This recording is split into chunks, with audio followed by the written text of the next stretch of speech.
Pessoal, boa noite. Hoje nós vamos gravar aqui essa aula para vocês aqui no PhD Cursos, específico para a turma da Polícia Civil, né, aqueles que pretendem prestar o próximo concurso da Polícia Civil. Vamos trabalhar aqui focados nos cargos de agente e escrivão de polícia. Para aqueles que não me conhecem ainda, eu sou o professor Gustavo Henrique, aqui da casa. Trabalhamos aqui com a disciplina Processo Penal e algumas partes do direito penal, bem como da legislação extravagante, da legislação penal e processual penal extravagante. Nessa aula de hoje, nós vamos começar a trabalhar com vocês com a Lei 11.343 de 2006, que é a atual lei de drogas, né? Possivelmente nós precisaremos gravar essa aula em 2 encontros. Vamos começar hoje e muito provavelmente teremos mais um encontro para concluir o tema. Uma primeira observação é a seguinte: nós vamos trabalhar vamos tratar aqui sobre os aspectos criminais, penais e processuais penais da lei de drogas, que é o que interessa para a nossa prova. O primeiro tópico a ser tratado aqui são algumas restrições, algumas proibições, algumas vedações que tanto a Constituição Federal como a própria Lei 11.343 estabelece para os crimes ou alguns dos crimes previstos na Lei de Drogas. Inicialmente, o artigo 5º, inciso 43 da Constituição Federal, esse dispositivo constitucional estabelece algumas restrições, algumas proibições e algumas vedações para alguns crimes, dentre eles o tráfico de drogas.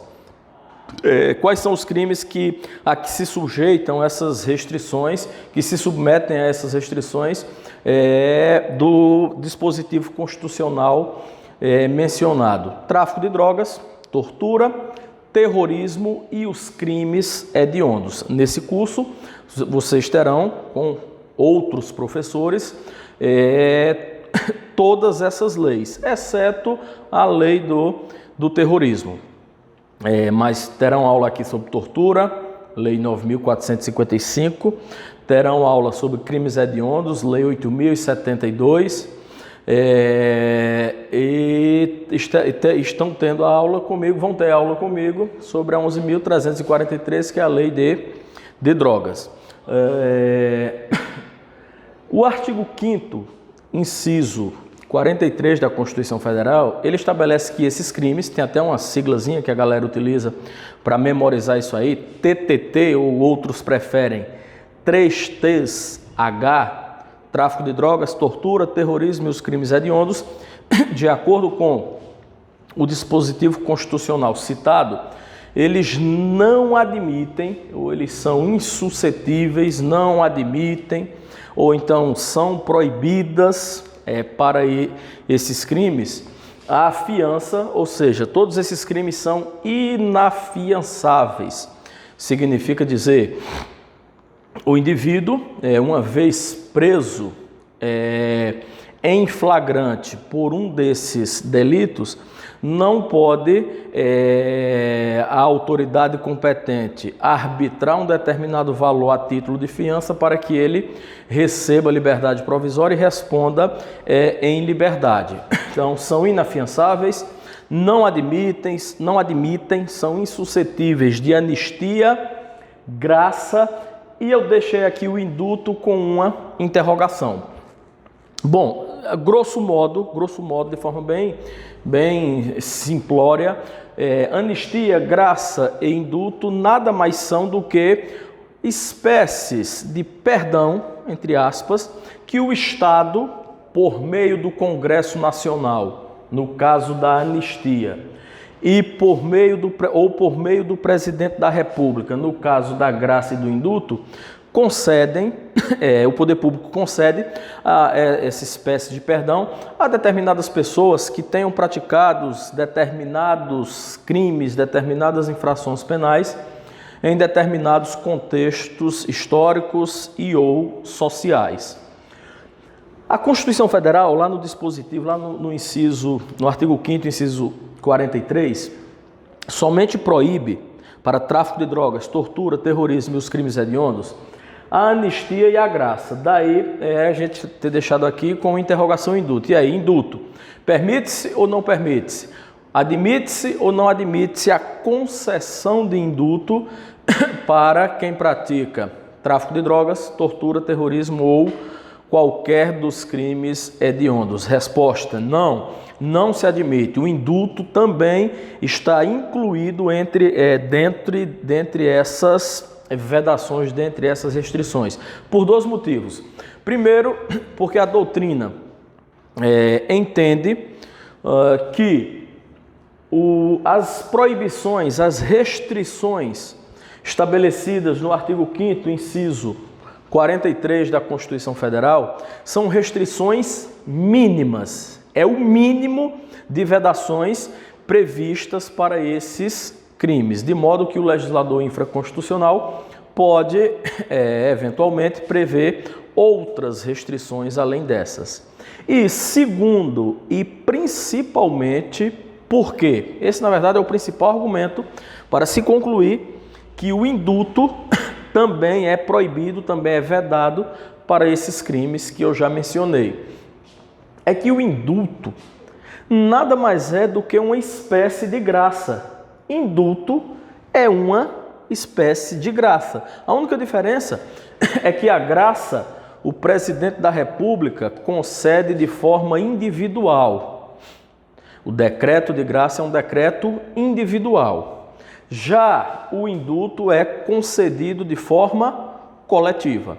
Essa é a única diferença, mas ontologicamente falando, são a mesma coisa. Então, pelo fato de o indulto não deixar de ser uma espécie de graça ou ser uma espécie de graça, ele também é proibido, ele também é vedado para esses crimes que nós já mencionamos, entre os quais o objeto do nosso estudo, o tráfico de drogas. Bom, para cumprir este mandamento constitucional, a Lei 11.343 de 2006, a atual Lei de Drogas, estabeleceu essas restrições lá no artigo 44 da lei. Então, se você estiver estudando, fazendo a leitura do texto seco da Lei de Drogas, você vai encontrar isso lá no artigo 44. Bom, o detalhe aqui é o seguinte: o artigo 44 da Lei de Drogas, além das restrições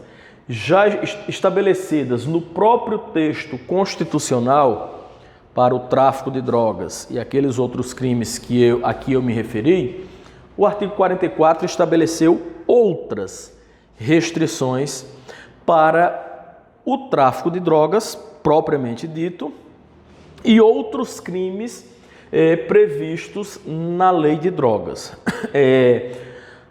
Primeira dessas restrições para esses crimes tipificados na Lei de Drogas, que não está prevista na Constituição Federal, é o tal do sursi.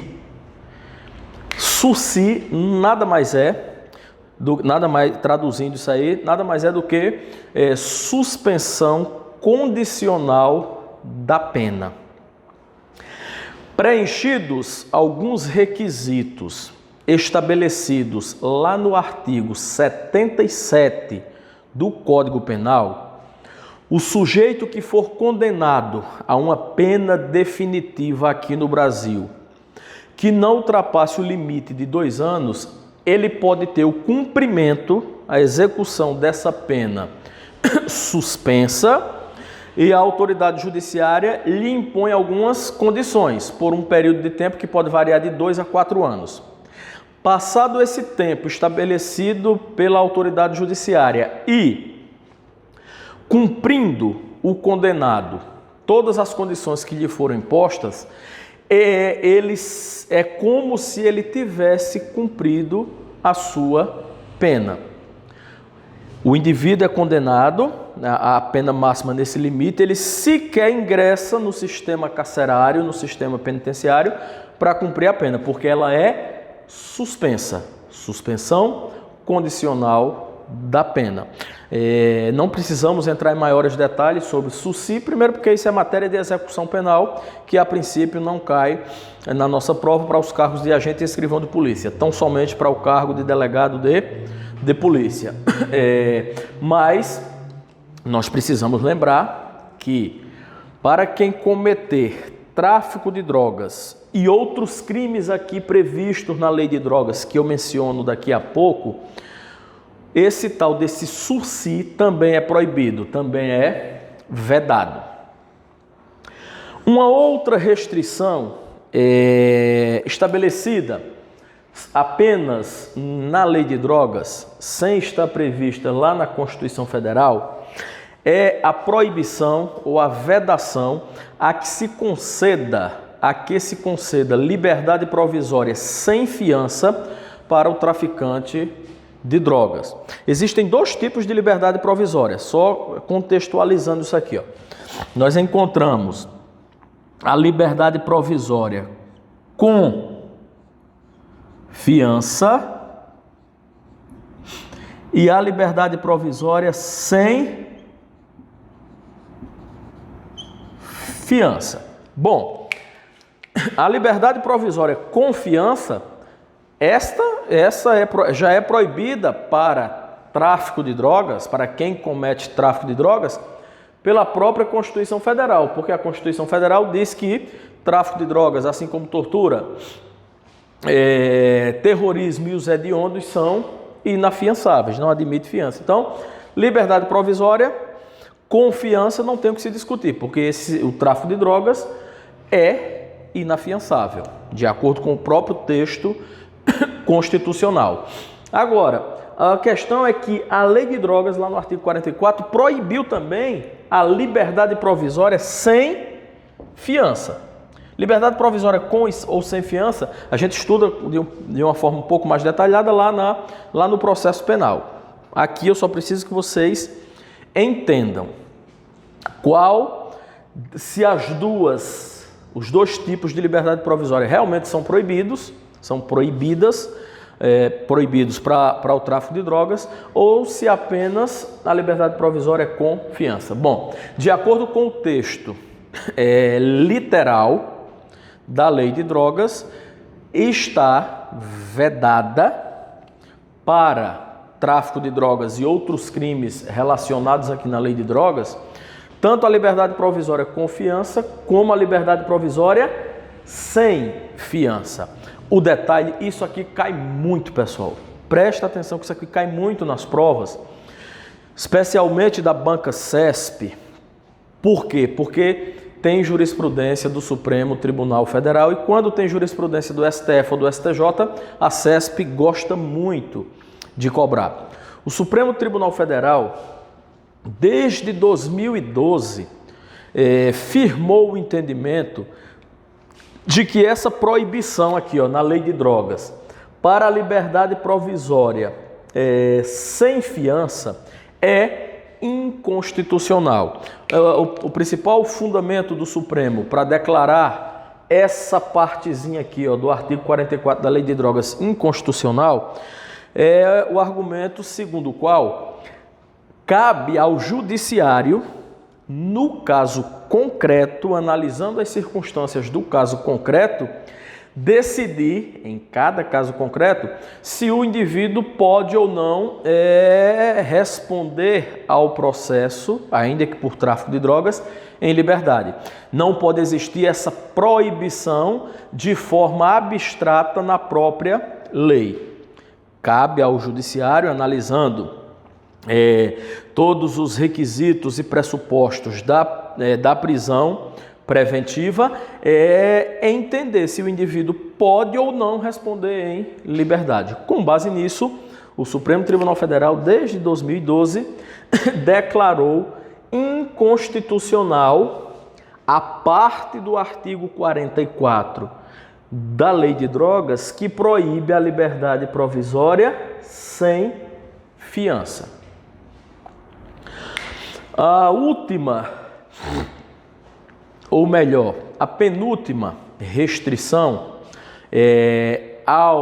para o tráfico de drogas e esses outros crimes aqui relacionados na Lei de Drogas ou tipificados na Lei 11.343 é a proibição ou vedação de, no caso concreto, ser as penas privativas de liberdade do tráfico de drogas serem convertidas, após a condenação, em penas restritivas de direito.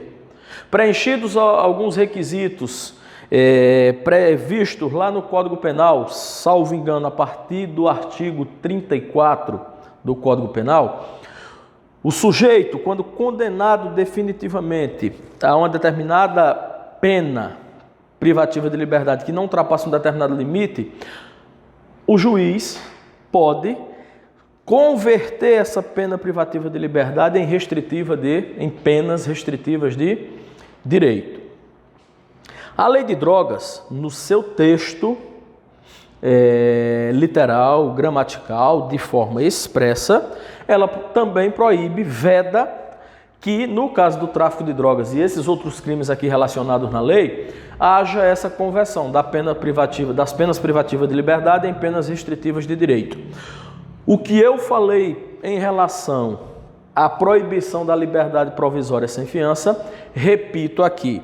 Desde 2010, o Supremo Tribunal Federal firmou o entendimento de que a lei prevê de forma abstrata a proibição de serem convertidas as penas privativas de liberdade em restritivas de direito, seja qual for o crime, é inconstitucional, por violar, por ferir o princípio da individualização da pena previsto lá no artigo 5º do Código Penal, segundo o qual cabe ao judiciário, ao Poder Judiciário, na análise do caso concreto, estabelecer a pena ou as penas que sejam mais adequadas de acordo com o caso concreto.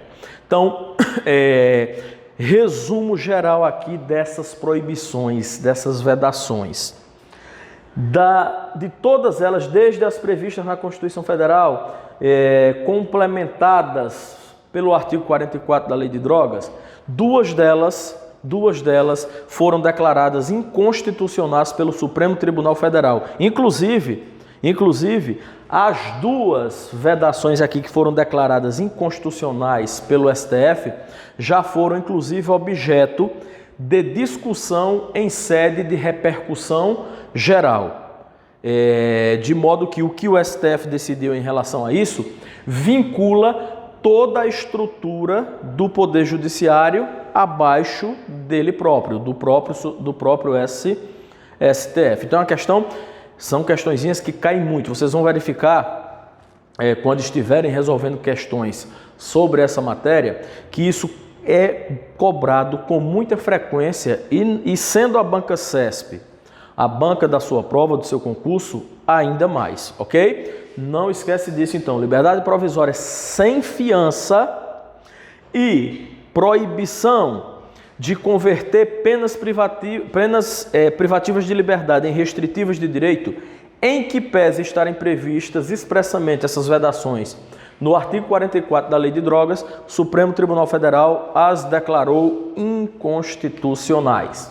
Bom, a última restrição prevista aqui no artigo 44 da Lei de Drogas é o tal do livramento condicional diferenciado. Pessoal, só de forma bem simples aqui, só fazendo uma diferença da forma mais simples possível entre sursi, que é suspensão condicional da pena, e livramento condicional. Eu disse para vocês mostrei para vocês que no caso do SUSI, o indivíduo, preenchidos os requisitos legais lá do Código Penal, combinado com a Lei de Execuções Penais, a LEP, no SUSI, na suspensão condicional da pena, que é o SUSI, o indivíduo sequer ingressa no sistema penitenciário para cumprir a pena. Essa fica suspensa, preenchidas as condições, todas as condições estabelecidas pelo magistrado, é como se ele tivesse cumprido aquela pena.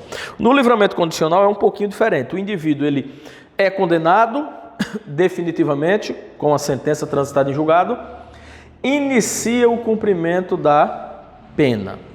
Após cumprir uma determinada fração da pena definitiva que foi imposta na sentença condenatória, o indivíduo, preenchidos os requisitos legais estabelecidos lá no artigo 83 e seguintes do Código Penal, o indivíduo pode receber esse instituto aqui chamado livramento condicional. Ou seja, ele cumpriu uma parte da pena que lhe foi imposta, preenchidos outros requisitos legais, além dessa fração de cumprimento da pena, ele pode ser posto em liberdade, de forma condicional. O magistrado, nesse caso da execução penal, vai lhe impor uma série de condições, por um determinado período de tempo. Se ele cumprir essas condições, mesma consequência lá do SUSI, extingue-se o restante da pena que ele faltava cumprir.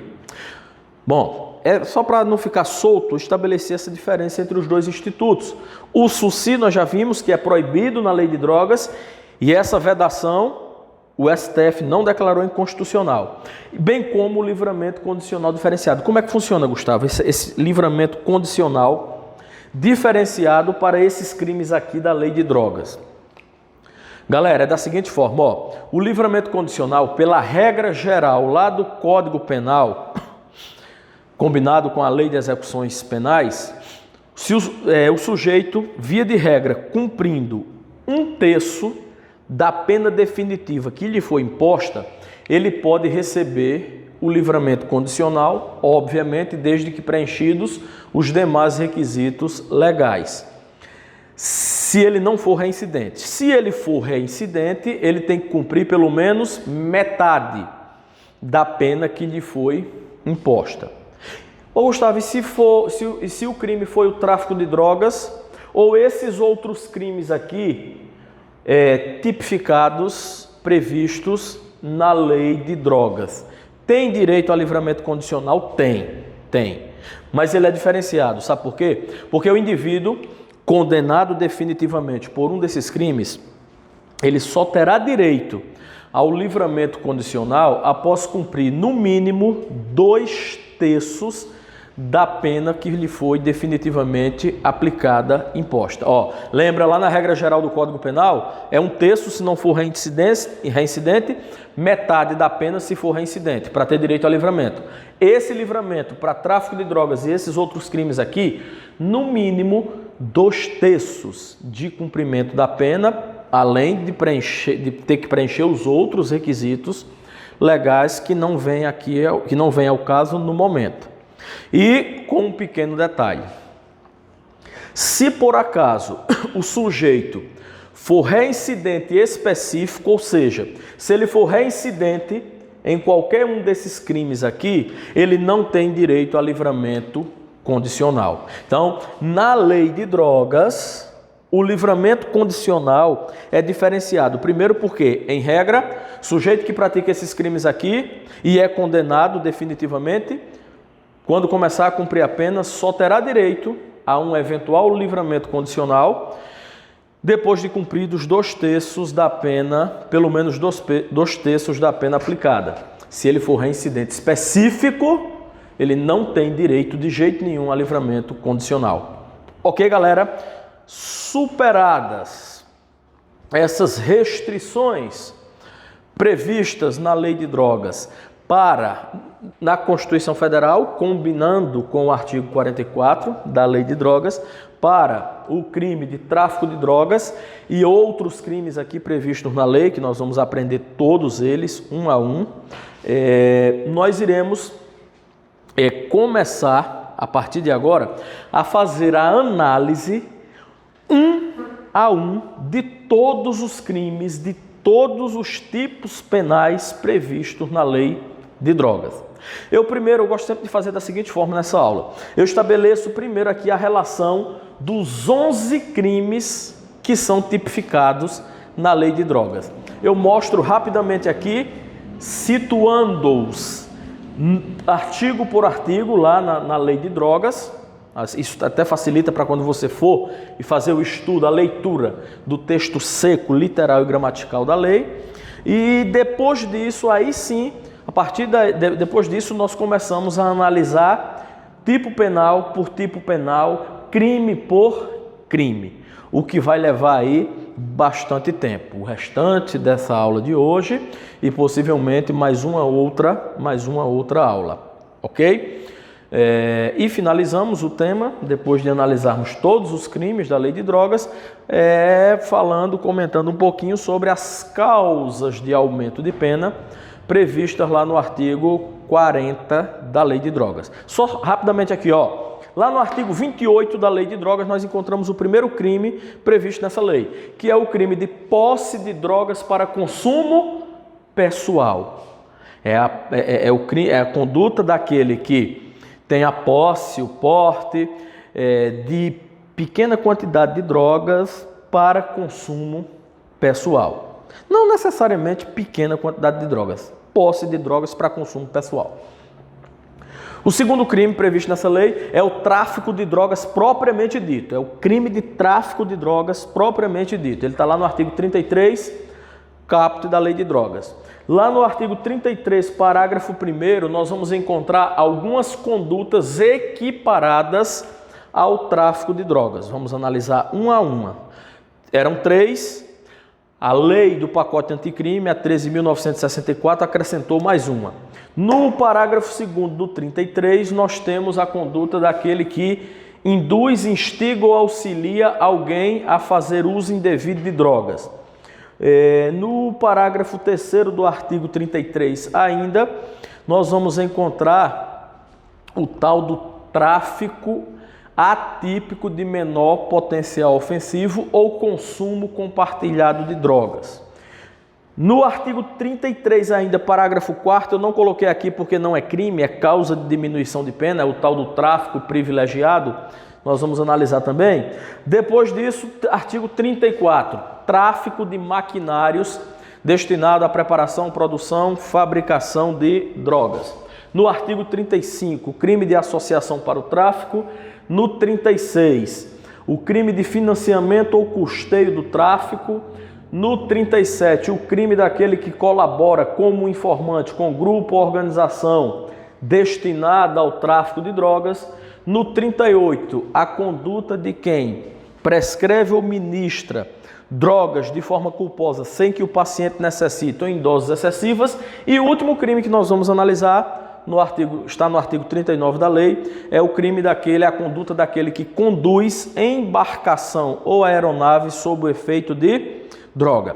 A partir de agora nós vamos analisar todos esses crimes um por um, começando pela posse de drogas para consumo pessoal.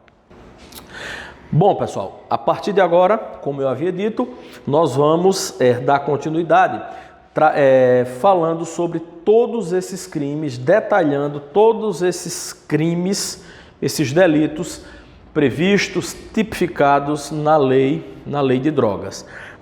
Ok? Começando pelo crime previsto no artigo 28 da lei, que é o crime de posse de drogas para consumo pessoal. E, curiosamente, o primeiro tema que gerou uma grande polêmica na doutrina, principalmente, quando a lei de drogas entrou em vigor, lá em 2006, é o seguinte questionamento, a seguinte pergunta: olha, quem tem a posse de drogas destinada a consumo próprio, a consumo pessoal, continua praticando crime depois do advento dessa lei em 2006? Então essa é a primeira pergunta. Essa conduta é crime?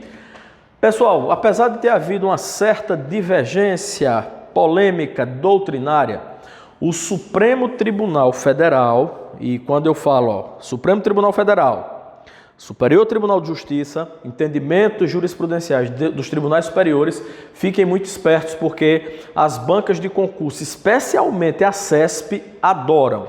O Supremo Tribunal Federal pacificou, hoje isso é pacífico, o STF pacificou o entendimento de que a conduta de quem tem a posse de drogas para consumo pessoal continua sim sendo crime. A lei de drogas, a atual lei de drogas, ela não descriminalizou essa conduta. O que ocorreu foi uma despenalização. Vocês vão entender melhor daqui a pouco. Por que o que ocorreu foi uma despenalização? Porque nós vamos analisar daqui a pouquinho, as penas, entre aspas, previstas para esse crime, para quem pratica essa conduta criminosa, e nós vamos analisar que as penas previstas não são aquelas penas típicas e características do direito penal, que são, sobretudo, as penas privativas de liberdade. Nós vamos ver aqui que para esse crime aqui, sequer existe a previsão de pena privativa de liberdade. Então, o entendimento amplamente majoritário, atualmente, que você leva para a sua prova, inclusive para questões objetivas, sem medo, né? Inclusive com supedâneo, com base na jurisprudência do STF, é de que essa conduta continua sendo crime. Eu citei apenas aqui um exemplo para quem quiser anotar e conferir, né? Um julgado aqui, um habeas corpus do Supremo Tribunal Federal, habeas corpus 102.940 de 2011. Tem diversos julgados no mesmo sentido. Isso aqui é apenas um exemplo, ok? Então, superada essa primeira questão, hoje, na sua prova, posse de drogas para consumo pessoal. Essa conduta foi descriminalizada, deixou de ser considerada crime pela atual lei de drogas? Não. Inclusive, essa questão está pacificada pelo Supremo Tribunal Federal. Agora eu vou aproveitar e eu vou sair daqui e vou logo antecipar, porque eu acho que vai ficar mais coerente, o último ponto que tem aqui. Eu vou até já marcar aqui para eu lembrar que eu já falei disso aqui. Existe, prestem atenção. Gustavo, a minha prova for hoje, for amanhã. Qual é o entendimento? Posse de drogas para consumo pessoal é crime. Quais são as penas? Vamos analisar daqui a pouco. Agora tenham muita atenção, senhores concurseiros. É de suma importância que os senhores passem a partir de hoje, dessa aula, fiquem acompanhando a tramitação lá no Supremo Tribunal Federal do seguinte recurso extraordinário, o RE 635.659. Por quê? Esse recurso extraordinário aqui foi reconhecida a repercussão geral nele e está pendente de julgamento lá no STF. E o que é que se questiona? Qual é o objeto desse recurso extraordinário ao qual já foi dada a repercussão geral? Significa dizer, depois que o STF decidir aquilo ali de forma definitiva, o pleno do STF decidir aquilo ali, todo o poder judiciário abaixo do STF ficará vinculado a esta decisão. Nesse recurso extraordinário aqui, discute-se a constitucionalidade do artigo 28 da Lei de Drogas. A discussão é a seguinte: o artigo 28 da Lei de Drogas, que tipifica a conduta de posse de drogas para consumo pessoal, é constitucional ou é inconstitucional? Se o Supremo decidir que é constitucional, continua firme o entendimento de que posse de drogas para consumo pessoal é crime, que é o entendimento dominante hoje. Se, no entanto, o Supremo Tribunal Federal, no julgamento desse RE aqui, decidir pela inconstitucionalidade do artigo 28, por via de consequência, esse crime, essa conduta criminosa deixará de existir aqui no Brasil. Não será mais considerada crime. Perceberam o meu raciocínio? Tranquilos? Muito bem. Continuando.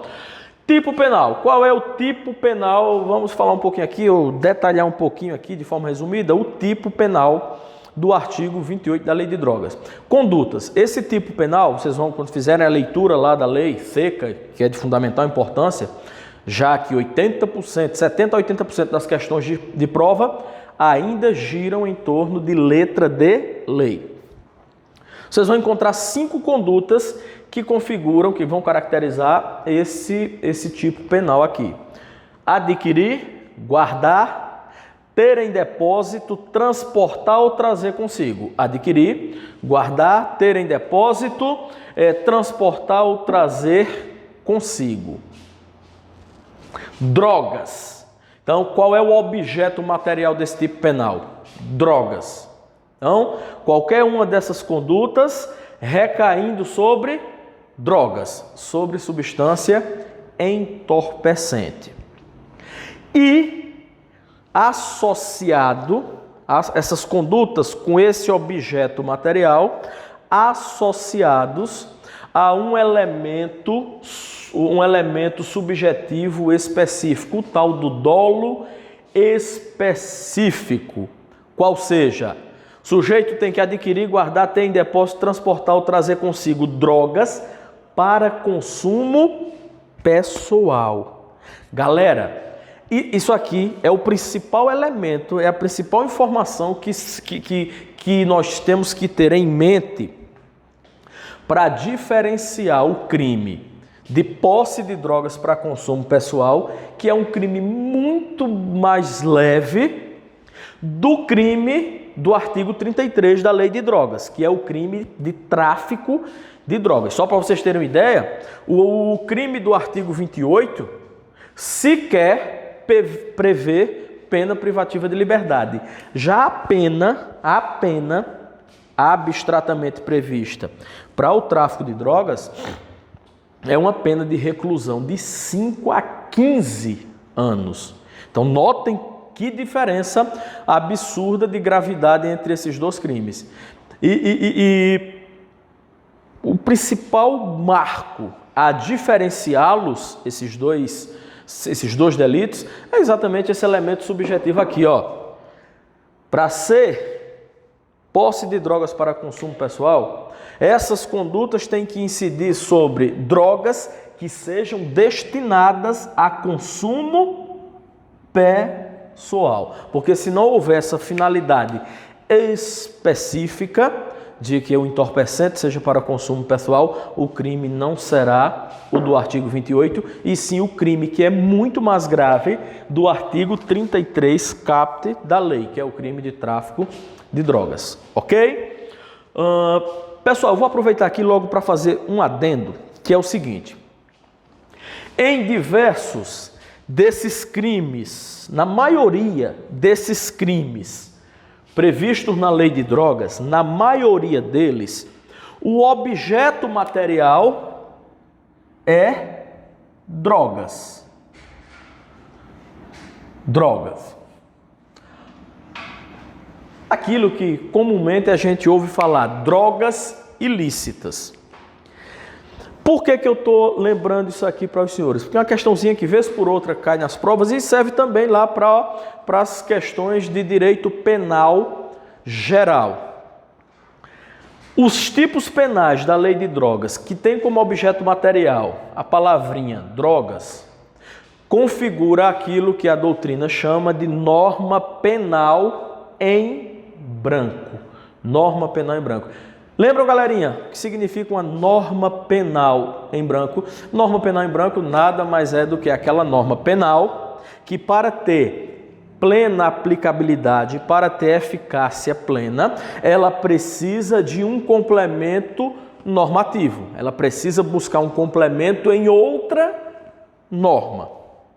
E aí existe uma classificaçãozinha que nas aulas presenciais geralmente eu faço, da classificação da norma penal em branco, mas para a gente ganhar tempo aqui, ser um pouco mais objetivos, eu vou deixar para que o professor de penal geral estabeleça essa classificação para vocês e vou me limitar aqui a lembrá-los que na lei de drogas, na lei 11.343, todos os crimes que tiverem como objeto material a palavra drogas, você está diante de uma norma penal em branco. Sabe por quê? Porque não é toda e qualquer espécie de droga que vai configurar esses crimes aqui da lei de drogas que tem como objeto material a palavra drogas. Tem que ser a tal da droga ilícita. Por exemplo, álcool, tabaco, são drogas, mas não são consideradas drogas ilícitas para fins de perfazer, de caracterizar os crimes previstos aqui na lei de drogas, que tem esse elemento aqui como objeto material. Gustavo, quem é que diz aqui no Brasil o que são essas drogas ilícitas para configurar esses crimes aqui dessa lei? É uma portaria da Anvisa, da Agência Nacional de Vigilância Agência Nacional de Vigilância Sanitária, portaria 344 de 98 da Anvisa. Gustavo, eu preciso decorar todas as drogas que estão relacionadas nessa portaria para minha prova? Não precisa. Precisa só você saber que quem relaciona as drogas proibidas aqui no Brasil e que, portanto, vão configurar, né, a sua manipulação, a sua comercialização, o seu uso, enfim, de forma indevida, de forma ilegal, vão configurar esses crimes aqui, quem relaciona essas drogas é exatamente essa portaria da Anvisa, ou seja, esses tipos penais que têm esse objeto material aqui, vão buscar esse complemento numa portaria da Anvisa, em outro ato normativo. É por isso que é considerado, ou que são considerados, norma penal em branco. Beleza? Penas previstas para o crime de posse de drogas para consumo pessoal. Até hoje é assim que nós devemos chamar essa conduta aqui no Brasil, crime. Bom, e foi exatamente, galerinha, por conta dessas penas que a atual lei de drogas previu para esse crime, que alguns doutrinadores passaram a defender que essa conduta não era mais crime. Teria ocorrido ou havido uma descriminalização dessa conduta. Eu já mostrei que não foi isso que prevaleceu. Sabe por quê? Porque as penas previstas para essa conduta criminosa aqui, para esse crime, as penas previstas de forma abstrata, não são aquelas penas típicas, características do direito penal, especialmente as privativas de liberdade. Reclusão, detenção e lá no caso das contravenções penais, a prisão simples. Vejam bem, olha, quais são as penas estabelecidas para esse crime aqui? Advertência sob os efeitos da droga. Então, se o sujeito for condenado por esse crime aqui, uma das penas que o juiz competente, que a autoridade judiciária competente pode lhe impor, pode lhe aplicar, é a advertência sob os efeitos da droga. Chama para cá o viciado e diz mais ou menos assim, olha, o juiz falando, tá? Imagine a seguinte cena, que coisa linda, que eficácia, né, vai ter essa pena aqui no Brasil. Mas enfim, vamos lá. Então o magistrado condena o indivíduo a essa pena, o chama e diz o seguinte: filho, veja bem, olha, maconha, crack, cocaína, LSD, essas porcarias aí é péssimo para a sua saúde, acaba com o seu organismo. Não use essa desgraça não, que isso é muito ruim para você, sem contar com os problemas de ordem familiar e social que você enfrenta por conta disso. Beleza? Tá. O sujeito, quando sair dali, certamente, se ele tiver com baseado lá no carro ou no bolso, ele vai fumar novamente. Mas enfim, paciência, né? A advertência sobre os efeitos da droga, da droga é uma das penas possíveis previstas na lei para esse delito aqui. Segunda pena, prestação de serviços à comunidade. Bom, talvez dentre todas as penas previstas aqui para esse crime seja aquela que realmente tem alguma eficácia, alguma eficácia, pelo menos do ponto de vista social. Enfim, serve para alguma coisa.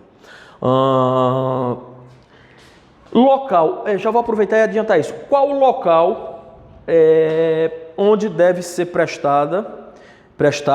onde devem ser prestados esses serviços à comunidade, caso o juiz opte por aplicar essa pena, essa sanção para o usuário de drogas, para aquele que foi pego portando drogas para consumo pessoal. O artigo 28, parágrafo 5º da Lei de Drogas, diz que preferencialmente, tenham cuidado que eu já vi aquelas questões bem sacanas de prova que o legislador só faz trocar uma palavra que está na lei por outra para tornar a questão errada. Esse dispositivo aqui, o artigo 28, parágrafo 5º, vocês vão ler e vão ver lá que a lei fala que essa prestação de serviço à comunidade deve, grifem, preferencialmente ser prestada. Esse serviço à comunidade deve ocorrer preferencialmente em entidades sociais, educativas, hospitais, enfim, que podem ser públicas ou privadas, mas que se destinem preferencialmente à prevenção ao uso de drogas e à recuperação de dependentes químicos. Ok? Então, é nesses locais que a lei determina que preferencialmente, não obrigatoriamente, se aparecer obrigatoriamente na prova, está errada a questão objetiva, preferencialmente essa prestação de serviço à comunidade, que é a segunda pena para esse crime aqui, deve ser prestada nessas entidades que tenham aí, dentro de suas atividades, esse objetivo de prevenção, de prevenir o uso indevido de drogas e de recuperar dependentes químicos. Ok? Terceira e última pena prevista para esse crime é a tal da medida educativa de comparecimento a curso. O camarada comparecer a um curso de readaptação, de reinserção social para, entre aspas, se livrar do vício. Galera, se o Brasil fosse um país sério, em que os governantes realmente se preocupassem verdadeiramente com questões sociais, essa pena realmente teria um efeito espetacular. Qual é a pena? Meu filho foi pego com droga, foi pego com um pedacinho de maconha para seu consumo pessoal. Você vai comparecer, você vai ser submetido a uma medida educativa de comparecimento obrigatório a um curso para que você tente, entre aspas, se livrar desse mal, se livrar desse vício. O problema, meus amigos, é que, pelo menos aqui no estado de Alagoas, e eu conheço um pouquinho essa realidade, porque na minha atividade profissional, eu passei 6 anos atuando no combate ao tráfico de drogas aqui no estado de Alagoas e eu sei bem como é essa realidade, eu conheço um pouquinho essa realidade. As poucas entidades que têm para ofertar essa medida aqui, esse curso, essa internação, são de natureza privada, são particulares. Dificilmente se encontra alguma que seja governamental. Então, assim, o espírito da lei, o objetivo da lei realmente é formidável. No entanto, na prática, as coisas, infelizmente, para a aplicação efetiva dessa última pena para o usuário de drogas, na prática isso acaba não sendo efetivado, infelizmente. Então, beleza? Então são 3 penas, Gustavo, lá na minha... Isso cai na prova, cai, tá? Quais são as penas para o usuário de drogas, para aquele que tem a posse de drogas para consumo pessoal. São advertência sobre os efeitos da droga, prestação de serviço à comunidade a ser efetivada, a ser realizada preferencialmente naqueles locais que eu mencionei, e medida educativa de comparecimento a programa ou curso obrigatório. Essas penas, cuidado, letra de lei, texto de lei, mas gosta de cair nas provas. Essas 3 penas aqui, essas belíssimas penas aqui, elas podem ser aplicadas de forma isolada ou de forma cumulativa. O juiz pode aplicar só uma, isoladamente, pode aplicar 2 ou aplicar até as 3, porque a aplicação pode ser de forma isolada ou cumulativa. E a própria lei ainda prevê, salvo engano, lá no artigo 27, que além dessa aplicação dessas penas poder ser de forma isolada ou cumulativamente, a qualquer momento o juiz pode substituir uma por outra, ou umas por outras. Ele pode fazer essa substituição a qualquer tempo. Se o juiz advertiu o sujeito sobre os efeitos das drogas, no outro dia ele estava fumando maconha de novo, então o juiz pode substituir, pode aplicar outra pena dessas aqui. Agora, no caso da substituição, aplicou uma para substituir por outra, aí o juiz é obrigado a ouvir o Ministério Público e o defensor do acusado, o defensor do sujeito que foi condenado a esse crime. Ok, galera? Espero que tenha ficado claro qual o prazo dessas penas. A lei prevê expressamente que, no caso da advertência, não tem prazo, porque advertir é aqui e agora. Advertiu, advertiu.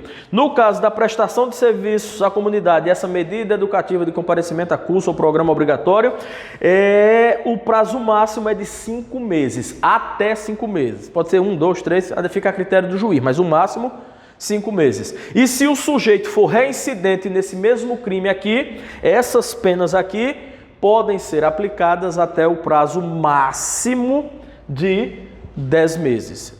Não sendo reincidente, máximo 5 meses. Sendo reincidente, prestação de serviço e medida educativa, no máximo 10 meses. Ô Gustavo, e se o sujeito por acaso descumprir essas penas?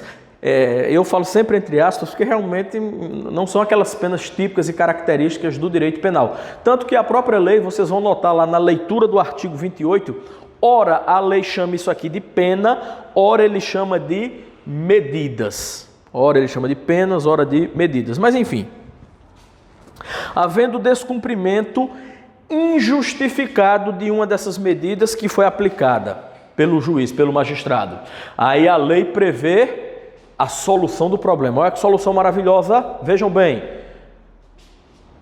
Em havendo descumprimento dessas 3 primeiras penas aqui, dessas 3 primeiras medidas, de forma injustificada, o juiz pode, de forma sucessiva, essa pegadinha já caiu em prova, por isso que eu estou marcando aqui, ok? De forma sucessiva, ou seja, tem que aplicar primeiro uma coisa e depois, somente se a primeira não surtir efeito, é que aplica a outra. Admoestação verbal. Meu povo, o que é uma admoestação verbal? Galera, admoestação verbal é uma advertência mais enérgica. Entenderam? Mais ou menos assim, ó, mais ou menos assim. Aqui no primeiro caso o juiz advertiu: filho, não use maconha, não fume maconha, maconha é péssimo. É ruim para o seu organismo, acaba com a sua saúde, além de prejudicar as suas relações familiares, sociais. Use não, querido, deixe esse vício. Isso é uma advertência. Descumpriu injustificadamente. O juiz pode primeiro tem que admoestar. A admoestação verbal seria: volta aqui, desgraça. Filho da... Lógico que o magistrado não iria falar isso, né? Ô, desgraça! Desgraça, tu não já foi orientado que fumar maconha não presta? Acaba com a tua vida. Para com isso, miséria. Para com isso. Sabe por quê? Porque se não tiver jeito, eu magistrado, vou aplicar a última sanção que é possível para você, que é uma multa. Então, havendo descumprimento injustificado dessas 3 primeiras medidas, a autoridade judiciária pode primeiro, tem que ser nessa ordem, porque é sucessivamente aplicar a admoestação verbal, que seria uma advertência, só que mais enérgica. E, finalmente, aplicar multa. O problema é que aplicar multa ao usuário de drogas é meio complicado, porque, via de regra, o usuário de drogas, ele sequer tem dinheiro para manter o vício, que dirá para pagar multa. Beleza, galera? É isso aí. Sobre esse crime ainda, já estamos próximos a concluir, o primeiro crime da lei de drogas, que é o do artigo 28, esse crime ele é sujeito a uma prescrição diferenciada. Isso está lá no artigo 30 da lei. Galera, eu quero saber vocês vão estudar isso com o professor de penal. Eu acredito que nessa turma, nesse curso, é o professor Estácio. Então, vocês devem aprender isso com o professor Estácio. Gustavo, eu quero saber em quanto tempo um crime, se eu praticar um crime hoje, em quanto tempo ele prescreve? E a prescrição é uma das causas de extinção da punibilidade. Ou seja, para quem praticou o crime é bom a prescrição, porque extingue a punibilidade. O Estado não pode mais exercer sobre si o jus puniendi. Se eu quiser saber a prescrição de qualquer crime, eu vou buscar esse prazo prescricional lá no artigo 109 do Código Penal. Lá no 109 do Código Penal, você vai encontrar lá uma tabelazinha que prevê o tempo, o prazo de prescrição de um crime a depender da pena máxima prevista para ele de forma abstrata. E qual é a prescrição desse crime aqui? É uma prescrição diferenciada e prevalece sobre a prescrição lá do 109 do Código Penal, porque isso aqui é uma lei especial. Esse crime, ó, só esse crime aqui, tá? Só esse, do artigo 28 da Lei de Drogas, ele prescreve de acordo com o artigo 29 da lei em 2 anos, ok? Ou seja, nós não utilizamos os prazos de prescrição do Código Penal, porque o Código Penal é regra geral, aqui é lei especial que, portanto, prevalece. Galera, uma questãozinha aqui. Sempre me perguntam, ô Gustavo, como é que eu sei? Eu pego um indivíduo, eu sou policial, passei no concurso para a Polícia Civil, para a Polícia Militar, no meu primeiro plantão, durante uma ronda, durante um patrulhamento, eu pego um indivíduo com um pouquinho de maconha, com umas pedrinhas de crack, com umas porçõezinhas de cocaína. E aí, Gustavo, como é que eu sei se o crime que ele está praticando é a posse para consumo, que é um crime muito mais leve, ou se é o crime de tráfico de drogas, que é muito mais grave, muito mais pesado? Aí muita gente me perguntou, Gustavo, é pela quantidade, né? Cuidado com isso nas suas provas. E por haver por haver essa impressão equivocada ou essa falsa percepção na realidade, isso é cobrado nas provas de concurso. Muita gente pensa que para diferenciar posse de drogas para consumo de tráfico de drogas, o único elemento que diferencia seria a quantidade da droga. Está com um pouquinho de droga, é posse para consumo. Está com uma quantidade maior, é tráfico de drogas. Errado. A quantidade, de acordo com o artigo 28, parágrafo 2º da lei, a quantidade da droga que for apreendida com o indivíduo é apenas um dos elementos a serem levados em conta para se diferenciar posse de drogas para consumo pessoal, que é aquele elemento subjetivo específico, do crime de tráfico de drogas. Lá no artigo 28, parágrafo 2º, você vai encontrar o seguinte: para definir a autoridade judiciária, apesar da lei falar autoridade judiciária, lógico, a autoridade policial também, para determinar se a droga era destinada a consumo pessoal e, consequentemente, não ao tráfico de drogas, deve-se levar em conta a natureza e a quantidade da droga apreendida. Gustavo, como assim a natureza da droga apreendida? Pessoal, uma coisa é você apreender 100 gramas de maconha e o sujeito conseguir demonstrar que era para consumo pessoal. Outra coisa é você apreender 100 gramas de crack, 100 gramas de cocaína e o sujeito conseguir demonstrar que era para consumo pessoal. No primeiro caso, no caso da maconha, é muito mais fácil. É por isso que a lei estabelece como primeiro elemento a ser analisado, a ser observado, para se definir se a conduta praticada pelo indivíduo é posse para consumo ou tráfico, é a natureza da droga. Segunda, a quantidade. A quantidade também é levada em consideração? Também, mas não somente ela. É apenas mais um dos elementos. Terceiro, o local onde ocorreu a prisão do indivíduo, a apreensão da droga, enfim. Local que o sujeito foi pego com drogas é um local conhecido já das autoridades públicas, da polícia, por ser um local onde existe uma alta incidência de comercialização de drogas. Isso também deve ser levado em conta no caso concreto para se determinar se é posse para consumo ou se é tráfico. As condições em que se desenvolveu a ação. Aqui é muito comum seguintes exemplos práticos, beleza? Para os senhores futuros policiais. Seguintes exemplos práticos. O que é que geralmente nós levamos em consideração? O que é que geralmente acontece na prática para a gente considerar como condições indicativas de tráfico de drogas e não de posse para consumo. O sujeito é pego com uma pequena quantidade de droga, pouquinho de droga, umas bombinhas de maconha. Só que junto com essa droga ele é pego com uma pequena balança de precisão. Junto com essa droga, junto a essa droga é encontrado uma quantia de dinheiro em espécie em notas fracionadas, notas de R$2, de 5, de 10, de 20 reais.